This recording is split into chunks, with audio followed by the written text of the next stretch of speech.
دا د عراقي کردستان د حلب جا ښار ادیره ده او د قبرونو په منځ کې ولاړ د غزوان زمناکو محمد احمد دی.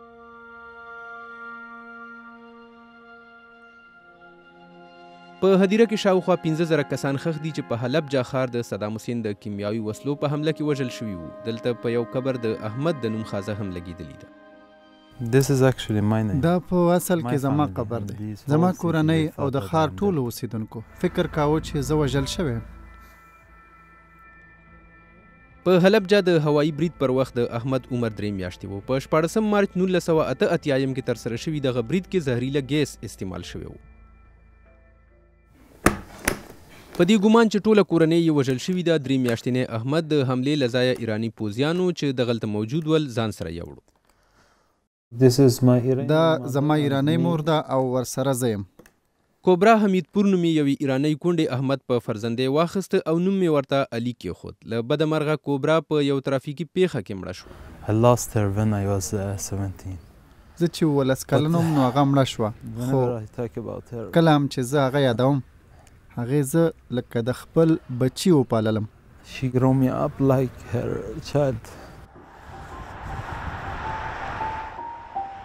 د رضایي مور له مرګ پس احمد د خپل اصلي مور او پلار په لټون روان شو. هغه د رضایي مور ویلي وو چې دی د حلب جا په برید کې ژوندی پاتې شوی و. نو احمد په عراق کې د کردي چارواکو سره رابطه وکړه. د اردن په یوه لیبارټرۍ کې د ډي ان اے ټیسټ ثابته کړه چې فاطمه محمد صالح د احمد اصلي مور ده او دی په 2009 کې د خپلې مور سره یوځای شو. زه ویل غواړم چې د مور د موندلو سره ما ځان بیا موند. احمد اوس د خپلې میرمنې او یو کلنې لور مایا سره د عراقي کردستان په سلیمانیه کې اوسیږي. زما په ژوند کې د مایا موجودګۍ دا ثابته کړه چې زه ژوندی یم او زما ژوند روان دی. احمد اوس په یو نوي کلتور کې ژوند تیروي او د شیا مسلک پر ځای اوس تر سني مسلک لاندې د ژوند تیرولو هڅه کوي. د احمد مور د هغه د یو کلنې لور په لویولو کې دوی سره مرسته کوي. زما یو لور وه چې د ګیاسو په حمله کې ووژل شوه. زه له مایا سره د هغې لور په څیر مینه کوم. دا زما پلار محمد دی. د احمد پلار یوه خور او 4 وروڼه په دغه کیمیاوي حمله کې وژل شوي وو. یو عراقي عدالت په 2010 کې دا حمله د کردانو پر ضد د ټولوژنې اقدام ګرځولی و. زه همیشه د هغوی کمی محسوسوم او په اړه یې فکر کوم. له خپلوانو لکه د خپل تر ابراهیم نه احمد د حلب جا ښار او خپلې کورنۍ په اړه نوې کیسې اوري. دا ستا د پلار ګړی ده. زه د حملې په وخت چرته وم. ته مور ځان سره ساتلی وي. ستا ورور سرتیب په حمله کې ستی شو او پلار دې بام ته وخیژاوه.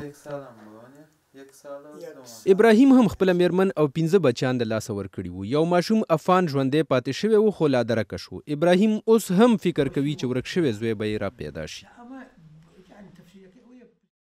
خدای عالم دی، خو څو وارې زما د وینې نمونې اخیستل شوي دي او زما او د افان عکسونه هم ما نه غوښتل شوي دي. په حلب جا ښار کې د لادرکه کسانو کمیشن وایي له 100 زیات ماشومان اوس هم لادرکه دي. د دوی نومونه په حلب جا کې جوړ پر یو یادګار لیکل شوي دي، خو د دغه ځای مسؤل سرخیل غفار وایي دا پوره معلومات نه دي.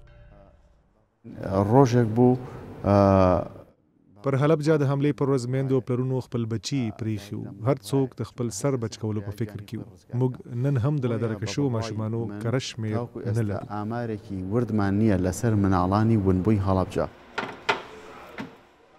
له 90 زیاتې کورنۍ د هغه ډي ان اے ټیسټونو د نتیجو انتظار کوي چې د 4 نورو را پیدا شوو کسانو د پیژنګلو په غرض اخیستل شوي دي. دا ټیسټونه په عراق کې د ناسمو نتایجو وروسته اوس بریتانیا ته لیږل کیږي. ډاکټر فرهاد برزنجي چې د ټیسټونو مسؤل دی د عراقي لیبارټریو نتایج سم بولي او وایي د ورکو شوو ماشومانو د خپلو کورنیو سره د بیا یو کولو په لړ کې لا نورو مرستو ته اړتیا ده. د میندو پلرونو سره مرسته پکار ده، خو دا چې موندل شوي ماشومان او کورنۍ یو بل خپلوي هم او که نه دې برخه کې کار نه دی شوی.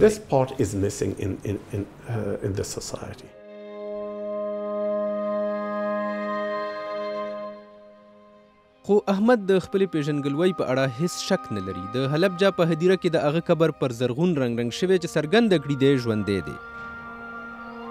احمد نن د کیمیاوي وسلو د تباهیو په اړه خلک خبروي. له بده مرغه کیمیاوي وسلې نن هم په شام او نورو ځایونو کې کارول کیږي. دا د منلو وړ نه ده.